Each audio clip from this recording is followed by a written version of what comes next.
On the streets, my brother's dying, and I hear the mothers crying, crying out, and the way that things are. My name is Zilly. As Chiara just said, I'm working for IFOAM Organics International. I'm heading the capacity building department there. And can I have the presentation? The last question, or one of the questions of Malik, was actually focusing more on trade, and one of the main donors from Europe, CEDA, the Swedish Agency for Development, has indeed focused a lot of trade in the last couple of decades. Actually, it's 2 decades that they have supported a number of projects focusing on trade. So I start a little bit to talk about IFOAM, but only short. And then I had a few slides on organic trade, but I think that Malik has talked a lot about trade, so I don't want to repeat and then go directly also to give a short overview, a historical overview of projects that have also supported the building up of the organic sector in East Africa. So IFOAM Organics, we consider ourselves as the global agents of change towards truly sustainable agriculture.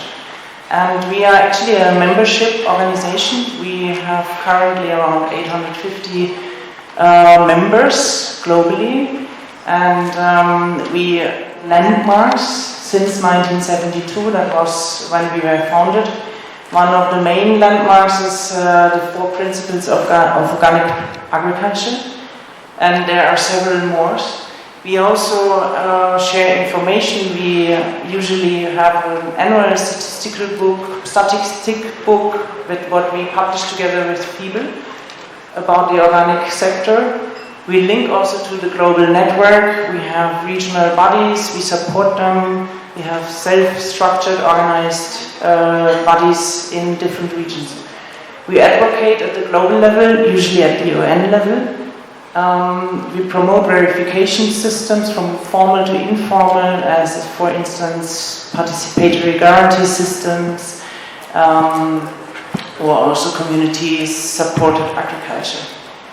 We provide advice to governments on organic regulations, and we provide also capacity building. We have an own organic academy where we have different courses, organic leadership courses, but also we provide courses according to needs of organizations.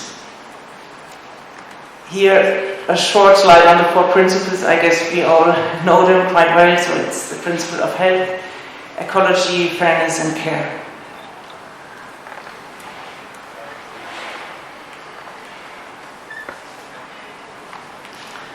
Our theory of change aims at the adoption of sustainable agriculture. And we think that there needs to be a balance between supply and demand. And supply means that all operators on the value chains needs to have good understanding, capacity, skills for organic agriculture. And on the other side, the consumers are having a lot of awareness to demand organic products. And this is all feasible if there's also a conducive policy environment.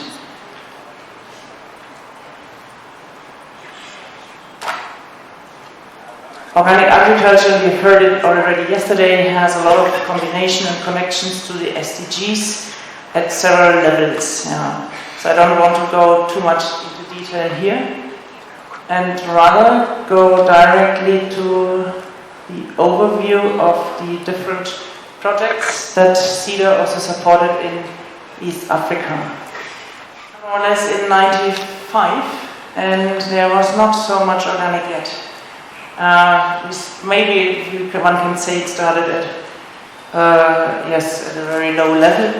Of course, there were a few pilot projects in Tanzania and Uganda on different crops, and there were also some NGO-driven initiatives in the countries of East Africa. Then in 1998, the IFOAM started. Some of you might still remember that. It is, IFOAM stands for Export Promotion of Organic Products in Africa. And it basically implemented export projects. It was a project that also saw development through trade. So it developed export projects where exporters contracted farmers. They set up extension services. They did quality control on raw material, and they also pre-financed or bought products from farmers and traded them and shipped them. Another important point was the development of institutions, certification bodies, but also national organic movements. And capacity building was one third pillar, with giving trainings in different sections. Some of the key results of these projects were that more than 100,000, around 110,000 farmers had been able to export products, and their income from those organic products were around 15 million US dollars, and the export value indeed was even double the amount, around 30 million US dollar.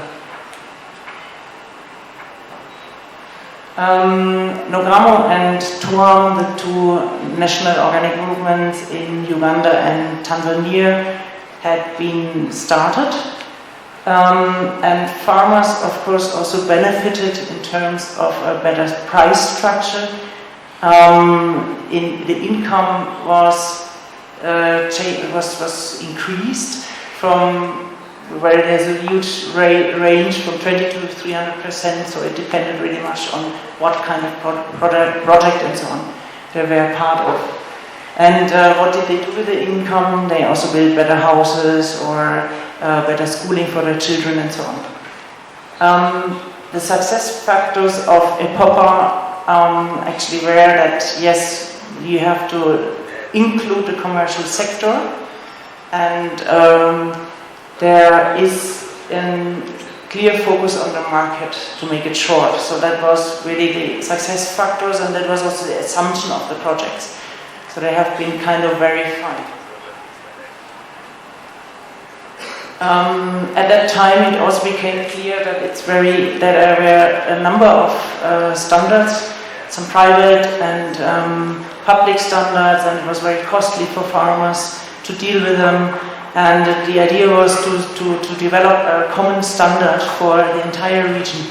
And in that project OSEA, the organic standards have been developed, the EUAPS as we know it today, and they are still in place. Then a project was designed to also make those farmers use the standards to improve income. That was the overall objective and livelihood. But the main actions focused also on improved certification services, better institutions, and assisting in the use of standards. Some of the key results were then that indeed the PGS, for example, the Participatory Guarantee System, was installed, the structures were set, and also the certification bodies in Uganda and in Tanzania were strengthened, as well as a huge awareness raising in the region about the standards took place, and policy development and expansion to Burundi and Rwanda. Some kind of parallel developments took place in 2011. The decision of the heads of the states from the African Union on organic farming was adopted to mainstream organic agriculture in Africa. And based on that, the UAI was created, which we heard about it also already yesterday.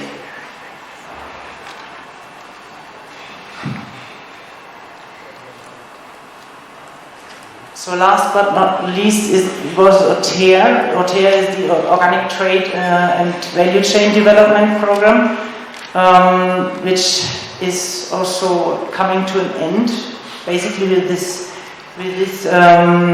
conference. OTEA also supported this conference, and the evaluation is going on. Also the evaluator team is indeed today here. And the objective was also to improve livelihoods, to improve incomes of rural communities in East Africa. And the focus was on the regional cooperation in line with also the East African community aim to develop the regional trade.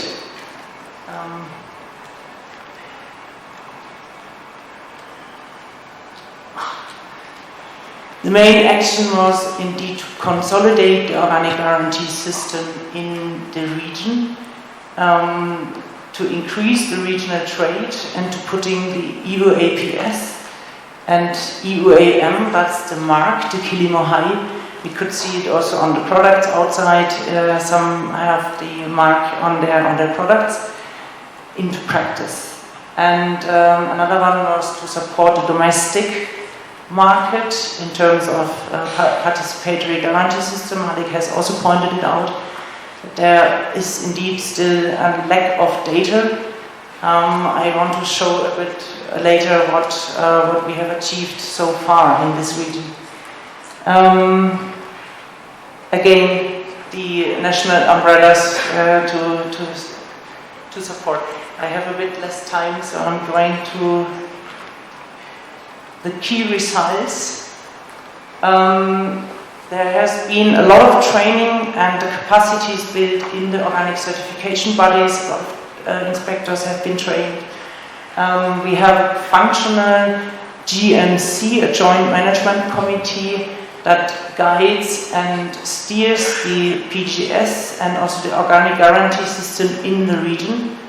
We have recognized EU APS in several other states, like in the Gulf states, in Dubai, Bahrain, and so on. And currently, or end of last year, the EU APS was revised and is currently under adoption from the EAC. There's a regional harmonized PGS structure in place, and we have also done a number of consumer surveys during the different years and saw also a huge increase of awareness from the consumers. We had a policy symposium in Arusha. We had developed a lot of strong relationships with policymakers.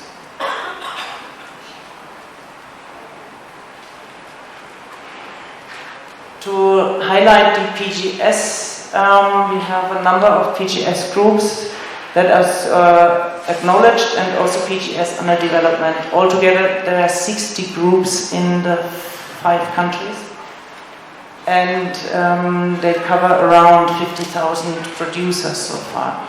That's the statistics what we have.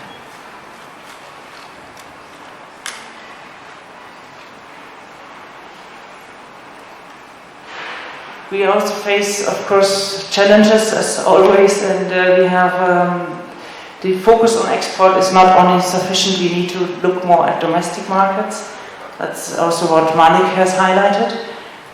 There are lots of trade barriers we have to deal with, and the policy developments, of course, are lengthy and complex processes, so it takes time to change. The access and availability of information is an issue. We need to get better on that. And there is still insufficient research on organic agriculture. And I will end here because also of very limited time. Thank you.